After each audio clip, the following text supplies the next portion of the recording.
पल्लवी के पति की मौत को 1 महीना बीत गया था। पिछले 1 महीने से रोते रोते अब मानो उसकी आंख के आंसू तक सूख चुके थे। इसी गहरी उदासी की आवेग में उसे अपनी माँ की याद आती है। कितनी बदनसीब हूँ मैं।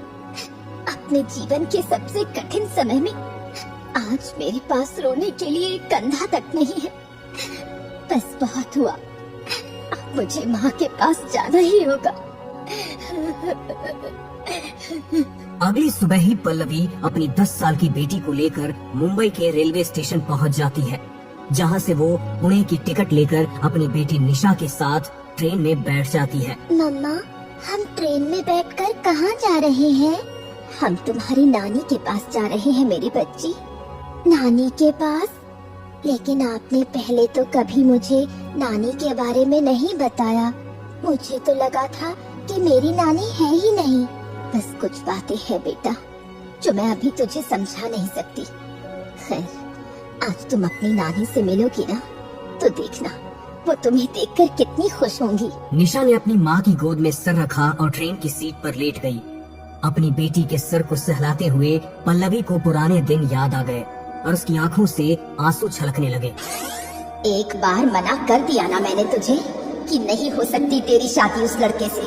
गैर धर्म के लड़के से शादी करवा के समाज की नजर में गिरना नहीं है हमें। प्लीज माँ, तुम्हें समाज की ज्यादा फिक्र है या अपनी बेटी की? माँ प्लीज मान जाओ। पल्लवी ने अपनी माँ को समझाने की बहुत कोशिश की, लेकिन माँ ने शादी से साफ इनकार कर दिया था। इसीलिए उसी रात पल्लवी घर छोड़कर भाग जाती है। उस दिन से आज तक न कभी पल्लवी ने अपनी माँ से बात की और न वो कभी उनसे मिलने के लिए गई। बेटी के गैर बिरादरी के लड़के के साथ भाग जाने पर उसकी माँ ने भी उसे मरा हुआ समझ लिया। समय बीता और अचानक शादी के 12 साल बाद उसके पति की मौत हो गई। पति के जाने के बाद अब पल्लवी बिल्कुल अकेली पड़ गई थी। इस कठिन समय में पल्लवी को अपनी माँ के अलावा दूसरा कोई सहारा नजर नहीं आ रहा था। इसीलिए वो अपनी माँ से मिलने जा रही थी। पुणे रेलवे स्टेशन पर उतरकर उसने वहाँ से अपने घर के लिए टैक्सी की। इतने सालों बाद अपनी माँ से मिलने के लिए उसका मन बहुत भारी हो रहा था। घर के 200 मीटर दूर से ही हर तरफ घनी झाड़ियाँ और जंगली घास फैली नजर आ रही थी। घर के आंगन की हालत देखकर ऐसा लग रहा था जैसे न जाने कब से आंगन में झाड़ू तक नहीं लगी है। पल्लवी का मन आशंकाओं से घिर गया था। कांपते हाथों से उसने घर का दरवाजा खटखटाया, लेकिन दरवाजे पर ताला लगा हुआ था। अरे, दरवाजे पर तो ताला लगा हुआ है। ताला तो लगा हुआ है, लेकिन आज से नहीं, पिछले 12 साल से। पल्लवी ने पीछे मुड़कर देखा तो वहाँ उसके पड़ोस में रहने वाली शांति काकी खड़ी थी। वो चलकर पल्लवी के पास आई। जब तू अपनी माँ को छोड़कर चली गई तो लोगों ने तेरी माँ का जीना मुश्किल कर दिया था, इसलिए वो बेचारी मुंह छुपाकर यहाँ से अपने गांव चली गई थी। चली जा अपने गांव, शायद तेरी माँ तुझे माफ कर दे। काकी की बातें सुनकर पल्लवी का मन धक से रह गया था। उसने अपना सामान उठाया और बस पकड़कर अपनी बेटी के साथ अपने गांव की ओर निकल पड़ी। गांव पहुंचते पहुंचते उसे शाम के लगभग 8 बज गए थे। यहाँ का आंगन भी धूल, मिट्टी और जंगली बेलों से घिरा नजर आता था। हिम्मत जुटाकर पल्लवी जैसे ही दरवाजा खटखटाने के लिए आगे बढ़ी तो देखा कि दरवाजा तो पहले से ही खुला हुआ है। वो अपनी माँ को पुकारती हुई अपनी बेटी के साथ घर के अंदर दाखिल हुई। अंदर का नजारा देखकर पल्लवी हैरान रह गई थी। घर में हर जगह धूल, मिट्टी और मकड़ी के जाले लगे हुए थे, जैसे कई सालों से घर में साफ सफाई की ही ना गई हो। माँ, माँ, कहाँ हो तुम? माँ, नानी माँ, नानी माँ। पल्लवी ने अपनी माँ को कई बार आवाज दी, लेकिन कोई जवाब नहीं आया। मम्मा, लगता है नानी माँ यहाँ पर नहीं रहती। हम कितनी देर से उन्हें आवाज लगा रहे हैं और आप घर की हालत देखो ना, लग नहीं रहा कि यहाँ कोई रहता होगा। काफी देर तक आवाज देने के बाद भी जब पल्लवी की माँ बाहर नहीं आई तो पल्लवी को भी लगने लगा कि वाकई उसकी माँ यहाँ नहीं है। जैसे ही अपनी बेटी का हाथ पकड़कर वो घर से बाहर जाने को हुई, अचानक ही स्टोर का दरवाजा खुला और झुकी कमर और सफेद झुर्रीदार चेहरे के साथ उसकी माँ बाहर आ गई। माँ का शरीर किसी बेजान मुर्दे की तरह लग रहा था। उन्हें देखकर लगता था मानो कई दिनों से उन्होंने ठीक से खाना तक नहीं खाया है। उन्होंने एक नजर भरकर पल्लवी की तरफ देखा और फिर नजर घुमा ली। माँ, कैसी हो तुम? मैं अपनी गलती सुधारना चाहती हूँ माँ। मैं कुछ दिन तुम्हारे पास ही रहूंगी। और देखो, निशा भी तुम्हें देखकर कितनी खुश है। निशा, नानी माँ को नमस्ते करो बेटा। नानी माँ। पल्लवी की माँ ने उन दोनों में से किसी की बात पर भी ध्यान नहीं दिया। वो अपनी छड़ी टिकाती रसोई में गई और उन दोनों के लिए गिलास में पानी लेकर आई। दोनों ने जैसे ही अपने हाथ में वो गिलास पकड़ा, उनके होश उड़ गए और पानी का गिलास उनके हाथ से छूटकर जमीन पर जा गिरा, क्योंकि मिट्टी से सने गिलास में जो पानी था उसके अंदर जिंदा कीड़े रेंग रहे थे। अपनी माँ और घर की ऐसी हालत देखकर पल्लवी अपने आंसू रोक नहीं पा रही थी। मैं जानती हूँ माँ कि तुम्हारी ऐसी हालत मेरी वजह से ही हुई है। तुम्हें देखकर लग रहा है कि तुमने कई दिन से ठीक से खाना भी नहीं खाया। तुम्हारे पास न साफ पानी है न खाना। घर की हालत ऐसी है कि कोई जानवर भी यहाँ रहने से पहले सोचेगा। मुझे माफ कर दो माँ, मगर अब मैं आ गई हूँ माँ। मैं अब सब सही कर दूंगी। सबसे पहले मैं घर की साफ सफाई कर देती हूँ। बहुत गंदा हो गया है ना। पल्लवी ने घर साफ करने के लिए घर में झाड़ू ढूंढा, लेकिन घर में एक झाड़ू तक नहीं था। घर की हालत देख देख कर पल्लवी खुद को कोसे जा रही थी। निशा बेटा, मैं बस थोड़ी देर में मार्केट से नानी माँ के लिए कुछ खाने को लेकर आती हूँ और साफ सफाई के लिए सामान भी लेकर आती हूँ। तब तक तुम नानी माँ के पास रहना और उनका ध्यान रखना। ठीक है मम्मा। पल्लवी सारा सामान लेने के लिए बाजार की ओर निकल गई। निशा ने अपनी नानी माँ को पहली बार देखा था, इसलिए वो उनसे बात करने की कोशिश कर रही थी।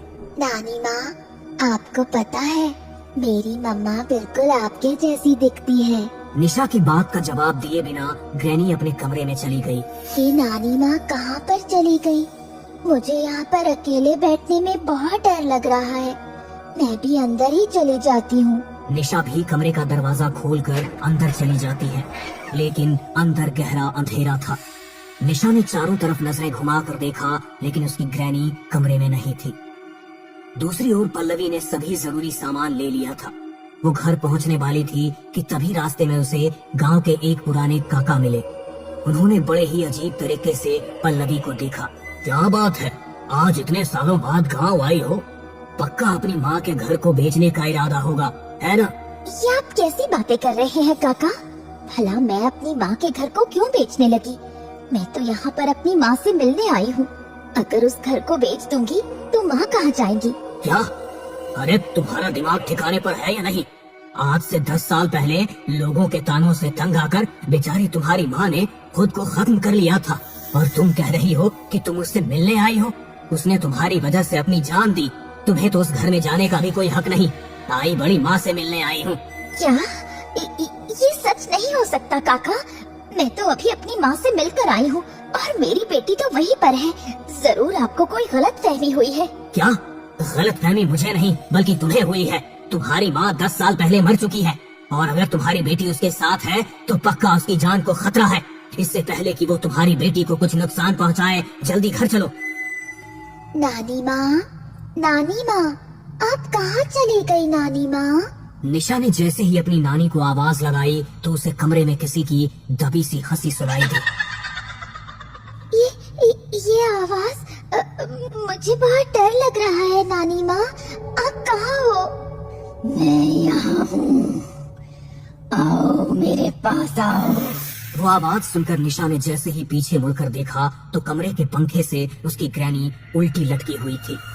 उसकी आंखें बाहर को निकलकर आ चुकी थी और वो निशा को देखकर बड़े ही भयानक तरीके से मुस्कुरा रही थी, और मुस्कुराते हुए उसके मुंह से एक काले रंग का पदार्थ टपककर फर्श पर गिर रहा था। अपनी नानी का इतना भयानक रूप देखकर निशा जोर से चिल्लाई। पल्लवी काका के साथ दौड़ती हुई अपने घर तक पहुंची, तभी उसे निशा की चीख सुनाई दी। मैंने तुमसे कहा था ना कि तुम्हारी बेटी मुसीबत में है, जल्दी चलो।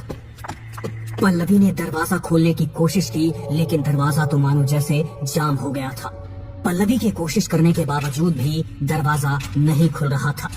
आओ मेरे पास आओ। मम्मा। ग्रैनी अचानक से निशा के ऊपर झपटी और उसे दूसरे कमरे में घसीटते हुए ले गई। नानी माँ, मुझे छोड़ो, मुझे बहुत दर्द हो रहा है। मम्मा प्लीज हेल्प। हे भगवान, अब मैं क्या करूं? पल्लवी को हटाकर काका घर के दरवाजे को जोर से धक्का मारते हैं तो वो टूटकर नीचे गिर पड़ता है। पल्लवी और मोहन काका जल्दी से अंदर जाते हैं। निशा, निशा, तुम कहाँ हो बेटा? जल्दी से मम्मा के पास आ जाओ। मम्मा प्लीज बचाओ मुझे, ग्रैनी मुझे मार डालेंगी।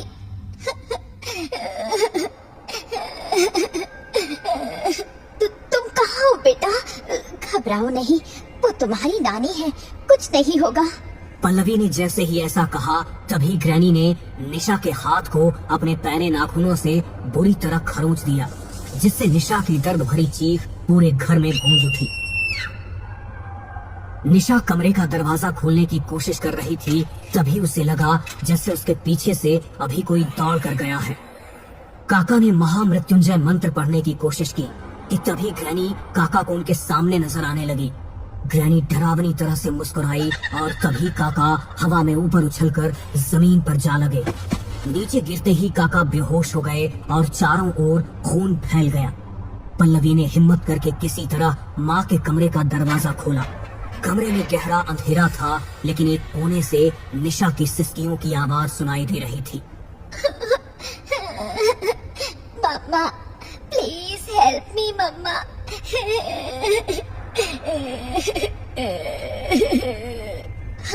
तुम कहाँ हो मेरी बच्ची? मैं जानती हूँ माँ कि मैंने आपके साथ बहुत गलत किया, लेकिन प्लीज मेरी बेटी को जाने दो। उसने तुम्हारा क्या बिगाड़ा है? तू भी तड़पेगी जैसे मैं पल पल तड़पी थी। तभी कमरे में लगी लालटेन अचानक से जल जाती है और पल्लवी को नजर आती है उसकी बेटी किसी छिपकली की तरह छत से चिपकी हुई। अगले ही पल ग्रैनी की आत्मा जाकर निशा के शरीर में समा जाती है और उसी के साथ निशा गुर्राते हुए छत पर रेंगने लगती है। मैं जानती हूँ आपका आखिरी समय बहुत दर्द में बीता है और मेरी वजह से ही आपने अपनी जान ले ली, लेकिन मेरी बेटी बेगुनाह है। आप मुझे मार डालो माँ, इस बच्ची को छोड़ दो।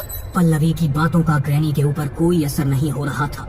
पल्लवी को देखकर उसने रहस्यमयी सी मुस्कान दिखाई और छत से सीधा जमीन पर कूद गई, जिसके कारण निशा के शरीर से जगह जगह से खून बह रहा था, लेकिन वो अभी भी शैतानी हंसी हंस रही थी। मैं क्या करूं?